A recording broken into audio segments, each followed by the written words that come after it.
নমস্কার বন্ধুরা, আমি কোজাগরি আবারও চলে এসেছি তোমাদের কাছে একটা ভিডিও উপস্থাপন করতে। আজও আমি তোমাদেরকে ঝুলন যাত্রা সম্পর্কিত একটি ভিডিও তোমাদের সামনে উপস্থাপন করছি।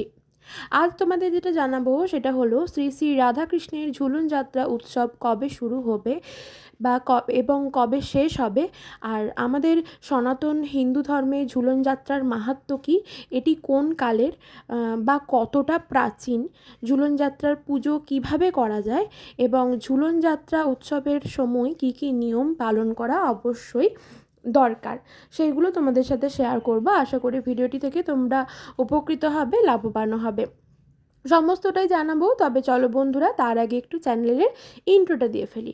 যারা ইউটিউব থেকে দেখছো তাদেরকে জানাই আমি ওমের মা চ্যানেল থেকে সবাইকে সুস্বাগতম, আর যারা আমার ফেসবুক পেজ কোজাগরি ঘোষ এইখান থেকে ভিডিওটি দেখছো তাদেরকেও সুস্বাগতম জানাই। আশা করি তোমরা সকলেই ভালো আছো, সুস্থ আছো, আমিও ভালো আছি। বন্ধুরা, ভিডিওটা ভালো লাগলে অবশ্যই লাইক করো, শেয়ার করো আপনজনদের সাথে, কমেন্ট করে জানিও যদি কিছু জানার থাকে, অবশ্যই আমি তোমাদের কমেন্টের রিপ্লাই দেবো। কী কী জানাবো তোমাদেরকে তো প্রথমেই বললাম ভিডিওর শুরুতে, তার সাথে থাকবে রাখি পূর্ণিমার কখন পড়ছে, রাখি পূর্ণিমা কখন ছাড়ছে, রাখি পূর্ণিমার দিন সত্যনারায়ণ পুজো করানোর সঠিক সময় এবং দাদা বা ভাইকে রাখি পরানোর সঠিক সময়, পুরোটাই স্ক্রিনে সুন্দর করে লেখা থাকবে, তোমরা সকলেই দেখতে পাবে। কারণ আগামীকাল এই সংক্রান্ত একটি ভিডিও আমি গতকাল এই সংক্রান্ত একটি ভিডিও আমি তোমাদের সামনে উপস্থাপন করেছি। আশা করি তোমরা দেখেছো, যারা দেখোনি তারা একবার দেখে নিতে পারো, আর যারা দেখোনি তারা যদি এখন দেখো তাহলে অবশ্যই বলবো ওই লেখাগুলো স্ক্রিনশট নিয়ে রেখে দিতে পারো তোমাদের সুবিধার্থে। তো চলো বন্ধুরা, এরপর শুরু করি, আসল তথ্যে চলে যায়। ভাদ্র মাসে আমাদের 3টি বড় উৎসব বেশ বড় করে হিন্দু ধর্মে পালন করা হয়ে থাকে। তা হলো 1 নম্বর ঝুলন যাত্রা, 2 নম্বর হলো রাখি পূর্ণিমা, 3 নম্বর হলো জন্মাষ্টমী। বছরে মোট 3টি পূর্ণিমা তিথি, যা খুবই জাগ্রত, তা অবশ্যই শ্রীকৃষ্ণ সম্পর্কিত, যাতে ভগবান কৃষ্ণের লীলা অত্যন্ত জনপ্রিয়। সেই 3টি পূর্ণিমা তিথি হলো 1 নম্বর দোল যাত্রা অর্থাৎ দোল পূর্ণিমা, 2 নম্বর ঝুলন যাত্রা যেটা শ্রাবণী পূর্ণিমাতে হয়, তার সাথে রাখি পূর্ণিমা একইভাবে রিলেটেড, এবং শ্রেষ্ঠ যে পূর্ণিমা সেটা হলো সর্বশেষ, তা হলো রাস পূর্ণিমা অর্থাৎ ভগবান শ্রীকৃষ্ণের রাধাকৃষ্ণের রাসলীলা।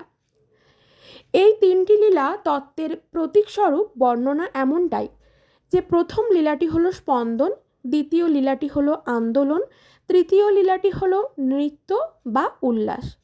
শ্রাবণী পূর্ণিমার ঝুলন যাত্রার লীলা হলো বর্ষার লীলা। বর্ষাকালে বিভিন্ন গাছের ডালেতে দোলনা ঝুলিয়ে দোল খাবার আনন্দ একটা অন্যরকম, তা আমরা সকলেই ছোটবেলায় উপভোগ করেছি কম বেশি।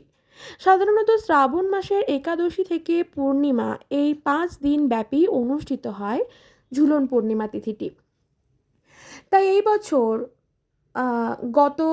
গতকাল বৃহস্পতিবার ছিল, বৃহস্পতিবার থেকে আগামী সোমবার পর্যন্ত এই ঝুলন যাত্রাটি মানে ঝুলন যাত্রা যে প্রক্রিয়াটি চলে সেটা সম্পন্ন হবে এই 5 দিনে। গতকাল বৃহস্পতিবার গেছে, গতকাল বৃহস্পতিবার থেকে আগামী সোমবার রাখি পূর্ণিমার দিন পর্যন্ত ঝুলন যাত্রা তিথিটি আমরা পালন করব। পঞ্জিকা মতে এমনটাই বলা আছে। আমরা ঝুলন পূর্ণিমাকে কিন্তু রাখি পূর্ণিমা বা শ্রাবণী পূর্ণিমাও বলে থাকি। আমাদের বৈষ্ণব ধর্মে হলো, বৈষ্ণব ধর্ম যেটা, সেটা আমরা সকলেই জানি, সেটা হলো রসের ধর্ম। বৈষ্ণব ধর্ম তাই রসময়, প্রেমময়। উপনিষদে ভগবান পরম ব্রহ্মকে রস স্বরূপ বলেই ধারণা করা হয়েছে। ভগবান কৃষ্ণের অবতার রূপের নানান কার্যকে যাত্রা বা লীলা বলা হয়। এই ঝুলন যাত্রা হলো তেমনই এক লীলার নাম। সেখানে ভগবান কৃষ্ণের সাথে রাধারানীর এক মাধুর্যপূর্ণ প্রেমালাপের প্রকাশ ঘটেছে। কৃষ্ণের বাল্যকাল থেকে কিশোর বয়স পর্যন্ত নানান কার্যকলাপ পুতুল দিয়ে নানানভাবে সাজানো হয়ে থাকে, যা ঝুলন যাত্রার একটি বিশেষ আকর্ষণ, তা আমরা কম বেশি সকলেই জানি। আমাদের পশ্চিমবঙ্গের মধ্যে নদিয়ার শান্তিপুরের বরানগরের পাটবাড়ি আশ্রম এবং বউবাজারের রামকানাই অধিকারীর ঝুলন যাত্রা উৎসব দেখার জন্য বহু মানুষের আগমন ঘটে দূর দূরান্ত থেকে। ঝুলন যাত্রার দিন ভগবানকে হলুদ বস্ত্র ধারণ করা হয়। তার নাম যে পীতাম্বরী, তাই তাকে হলুদ বস্ত্র পরানো হয়। তাছাড়া হলুদ মিষ্টি, হলুদ ফুল, হলুদ ফল দিয়ে পুজো করা হয়। বন্ধুরা, এখন তোমরা স্ক্রিনে দেখতে পাচ্ছ রাখি পূর্ণিমার তিথিটি কখন শুরু হচ্ছে, সেটা স্ক্রিনে দেখা যাচ্ছে। তোমরা চাইলে স্ক্রিনশট নিয়ে নিতে পারো। গতকালের ভিডিওতেও আমি বলেছিলাম। ময়ূরের পালক দিতে হয় এই ঝুলন পূর্ণিমার তিথিতে রাধাকৃষ্ণের সঙ্গে। তার ফলে শুভ ফল পাওয়া যায়। চারিদিকে ঝুলন যাত্রা পালন করা হলেও বিখ্যাত কয়েকটি জায়গা আছে, যেমন মথুরা, বৃন্দাবন, মায়াপুর আর পুরী। ভালো ফল পাবার জন্য কিছু উপায় আছে। যেমন ঝুলন যাত্রার দিন যদি রাধাকৃষ্ণর যুগল মূর্তি তুমি তোমার বাড়িতে প্রতিষ্ঠা করতে পারো বা বাড়িতে নিয়ে এসে পুজো করতে পারো, সেটা চিত্রপট হতে পারে বা মূর্তি হতে পারে বা বিগ্রহ হতে পারে, তাহলে বলা যায় খুব ভীষণভাবে জীবনে উন্নতি লাভ করতে পারবে। প্রচুর পরিমাণে অর্থ রোজগার করতে পারবে। বাড়ির মধ্যে কোনো বাস্তুদোষ থাকবে না, কোনো খিটিমিটি থাকবে না বাড়ির মধ্যে লেগে। কোনো নেগেটিভ অর্জার প্রবেশ ঘটবে না তোমার বাড়িতে। শুধুমাত্র বাড়ি বলে না, তোমার শরীরেও কখনোই ঘটবে না। তবে একটা জিনিস অবশ্যই মাথায় রাখতে হবে, ঝুলন পূর্ণিমার তিথি চলাকালীন যদি তোমরা রাধা কৃষ্ণের কোনো যুগল মূর্তি বা বিগ্রহ বা চিত্রপট যদি বাড়িতে নিয়ে আসো, তবে তার সাথে কিন্তু গণেশজিরও একটি ফটো বা মূর্তি অবশ্যই নিয়ে আসবে। যদি তোমার বাড়িতে আগে থেকে থাকে তাহলে নিয়ে আসার দরকার নেই। যখন রাধাকৃষ্ণের মূর্তিটি পুজো করবে তার আগে অবশ্যই ভগবান শ্রী গণেশের পুজো করবে, তারপর রাধাকৃষ্ণের পুজো করবে। বন্ধুরা দেখো, স্ক্রিনে দেখা যাচ্ছে রাখি পূর্ণিমা তিথিটি কখন সমাপ্তি ঘটছে। দেখা যাচ্ছে 19শে আগস্ট অর্থাৎ 2রা ভাদ্র সোমবার রাত্রি 12টা 44 মিনিটে। এই 19শে আগস্ট 2রা ভাদ্র সোমবার রাত 12টা 44 মিনিট পর্যন্তই কিন্তু ঝুলন পূর্ণিমাটিও স্থগিত থাকবে। অর্থাৎ ওই যে ঝুলন যাত্রাটি একাদশীর দিন থেকে পূর্ণিমার দিন পর্যন্ত এই 5 দিন যে কন্টিনিউ চলে, সেটি 19শে আগস্ট অর্থাৎ 2রা ভাদ্র সোমবার রাত্রি 12টা 44 মিনিটে তার নিবৃত্তি ঘটবে।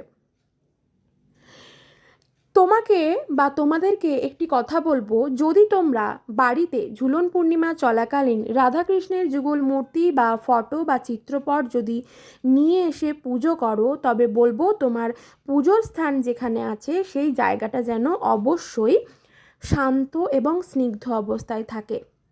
তাদেরকে স্থাপন করো একটি হলুদ কাপড়ের ওপর। অবশ্যই তাদের পছন্দের হলুদ ফুল অথবা পদ্ম ফুল অথবা জুঁই বা বেল ফুল বা রজনীগন্ধার মালা দিয়ে তাদের পুজো সম্পন্ন করো। তোমার সামর্থ্য অনুযায়ী অবশ্যই বলবো এই ক্রিয়াগুলি করো এবং চেষ্টা করবে হলুদ ফুল এবং হলুদ মিষ্টি অবশ্যই রাধাকৃষ্ণকে নিবেদন করতে। শুধুমাত্র এখানে যে রাধাকৃষ্ণ বলছি তাই নয়, রাধাকৃষ্ণের সাথে যদি তোমার বাড়িতে গোপাল অর্থাৎ গোপুসোনা যদি থেকে থাকে, তাদেরকেও কিন্তু তোমাদের এই হলুদ মিষ্টি এবং হলুদ ফুল এবং পরনে হলুদ বস্ত্র পরাতে হবে। বন্ধুরা দেখো, এখন স্ক্রিনে দেখা যাচ্ছে সত্যনারায়ণ পুজোর সঠিক সময়। এটাও চাইলে তোমরা স্ক্রিনশট নিয়ে নিতে পারো, কারণ ঝুলন পূর্ণিমা চলাকালীন বা রাখি পূর্ণিমার দিন অনেকেই বাড়িতে সত্যনারায়ণ পুজো করে বাড়ির সুখ শান্তি বজায় রাখার জন্য। তো এটা জানার জন্য তোমরা স্ক্রিনশট নিয়ে রেখে দিতে পারো। এই ঝুলন যাত্রার দিন বা এই রাখি পূর্ণিমার দিন বা ঝুলন যাত্রা চলাকালীন রাধাকৃষ্ণের মন্দিরে অবশ্যই ময়ূর পালক অথবা একটি মুকুট দান করতে পারো এবং ঘিয়ের প্রদীপ অবশ্যই জ্বালিয়ে আসবে। যেই মন্দিরে রাধাকৃষ্ণের যে মন্দিরে তুমি ময়ূর পালক বা মুকুট দান করতে যাচ্ছ, সেই দিনে সেই মন্দিরে কিন্তু অবশ্যই একটি মাটির প্রদীপ, ঘিযুক্ত মাটির প্রদীপ প্রজ্বলন করে দিয়ে আসবে। এর দ্বারা অর্থ লাভ করতে পারবে। কখনো জীবনে অর্থের কখনোই অভাব থাকবে না এবং স্বামী স্ত্রীর মধ্যে ভালো সম্পর্ক তৈরি হবে। তাছাড়া বাড়ির মধ্যে গীতা পাঠও করতে পারো, নরনারায়ণ সেবা করাতে পারো। পুজোর সময় নিজেও কিন্তু অবশ্যই হলুদ বস্ত্র পরিধান করার চেষ্টা করবে। পুজোর সময় এক টুকরো চন্দন পুজোর স্থানে অবশ্যই রাখবে। তাতে তোমার বাড়িতে সুখ শান্তি আসবে, বাড়িতে পজিটিভ এনার্জি আসবে, বাড়িতে পজিটিভ এনার্জি কাজ করবে। এবার দেখো বন্ধুরা, স্ক্রিনে দেখা যাচ্ছে রাখি বাঁধার সঠিক ও বিশেষ সময়।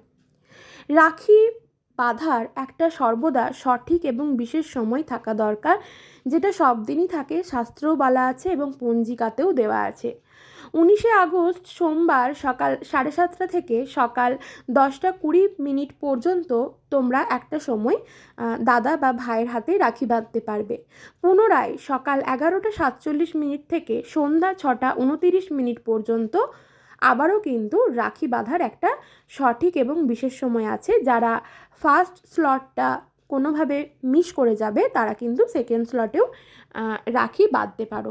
এর দ্বারা কি হবে, দাদা বা ভাইয়ের যেমন মনস্কামনা পূরণ হবে, তারা যেমন সুস্থ থাকবে, দাদা যেমন ভালো থাকবে, এতে কিন্তু তোমারও উন্নতি ঘটবে, ঠিক আছে, জীবনে।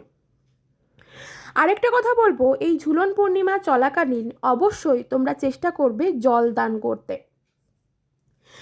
ঝুলন পূর্ণিমা চলাকালীন যদি জল দান করতে পারো, এর থেকে তোমার শরীরে যদি কোনো রোগের বাস থেকে থাকে, রোগে জরাজীর্ণ অবস্থায় যদি কোনো শরীর থেকে থাকে, সেটা কিন্তু চিরতরে কেটে যাবে। কৃষ্ণের কাছে এই দিন একটি বাঁশি কিনে কিন্তু তুমি নিবেদন করতে পারো। একটা বাঁশি কিনে যদি তোমার কৃষ্ণের কাছে, যদি তোমার বাড়িতে গোপাল বা গোপু সোনা থেকে থাকে, অথবা তোমার বাড়িতে যে বললাম রাধাকৃষ্ণের কোনো চিত্রপট থেকে থাকে, তবে কৃষ্ণের কাছে অবশ্যই একটি বাঁশি কিনে ভগবান কৃষ্ণকে নিবেদন করতে পারো, দান করতে পারো।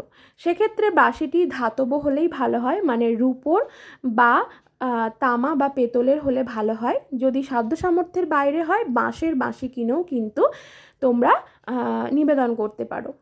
এই যে তোমাদেরকে এতক্ষণ কাহিনীটা জানালাম এবং কি কি করা উচিত সেগুলো বললাম, এইটা কিন্তু পুরো ঘটনাটাই বন্ধুরা, এটা দাপর যুগের সমস্ত তথ্যটাই কিন্তু তোমাদের সামনে আমি উপস্থাপন করলাম। বন্ধুরা, ক্রিয়াগুলো করে দেখো, একেবারেই বিফলে যাবে না, ভালো থাকবে, সুস্থ থাকবে। আর ভিডিওটি ভালো লাগলে লাইক করবে।